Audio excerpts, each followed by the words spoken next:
Hello, welcome to this training on how you can support the development of a growth mindset for your students. My name is Beth Rene Roepnack, and I'm a faculty mentor for eCampus. Mindsets are malleable, which means that you can help your students develop these mindsets.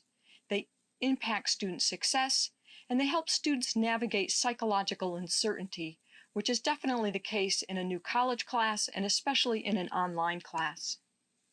There are three mindsets associated with these three questions, and we're going to look at a growth mindset, helping students positively answer the question, can I do this?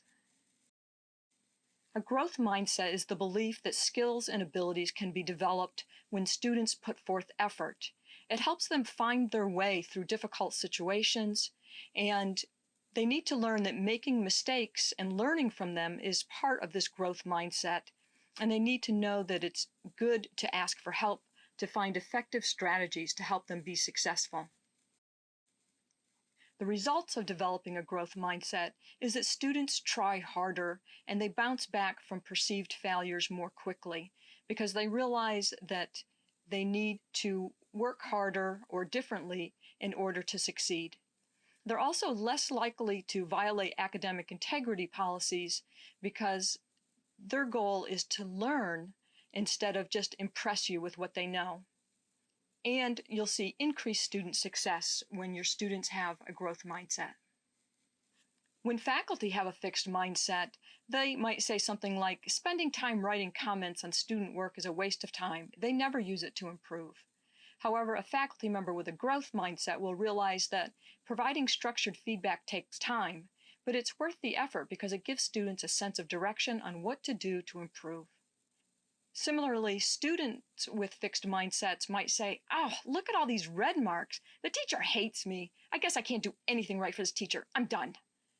But a student with a growth mindset will say, wow, these comments are not what I expected, but at least I know what kind of help to ask for from the Writing Center. So can mindsets change? This research from a PERTS intervention on growth mindset shows that GPAs and course pass rates significantly increase when students were shown a very short online program that showed them how the brain gets stronger. So what can we do?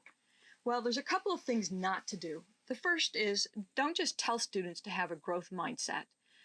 Instead, explain that the brain can get stronger and smarter with new learning, and you might need to remind them of that throughout the term. And you can't just ask students, well, just, try harder. You have to explain to them why they should put in the effort and how to deploy that effort. Help them find an effective strategy. So what we have to do first is to teach students what is a growth mindset. We can do that by sharing personal stories of times when we were struggling and eventually were successful through hard work and finding an effective strategy.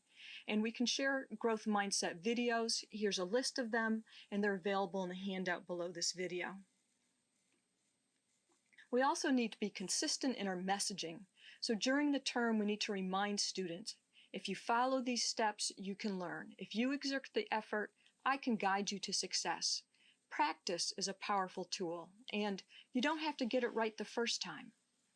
Early in the term, it's really helpful if we share a personal story or student stories about hard work, asking for help, and effective strategies led to success.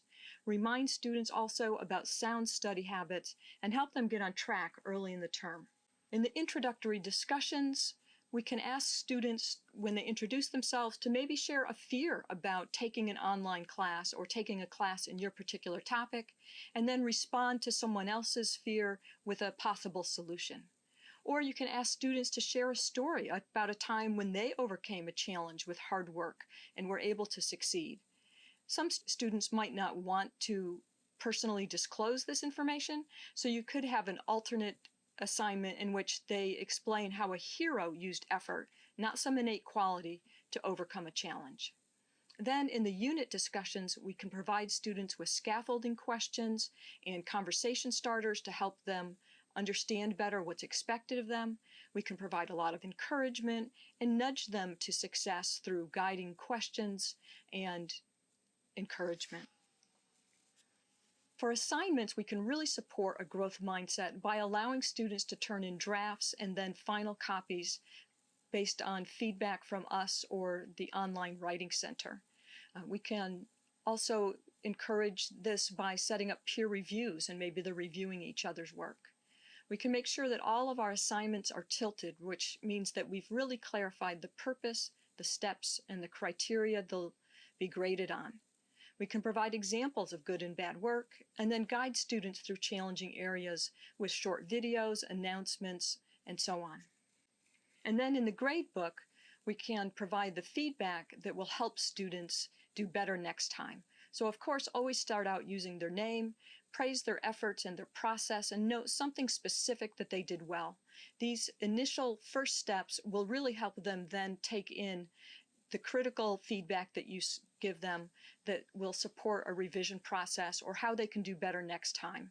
So make sure you're providing specific steps for improvement or different strategies that might help them be successful, and encourage them to ask for help from you, tutors, and the Writing Center. So remember, mindsets can be changed, and we can support students in that process through continual messaging about how they can develop a growth mindset. Thank you.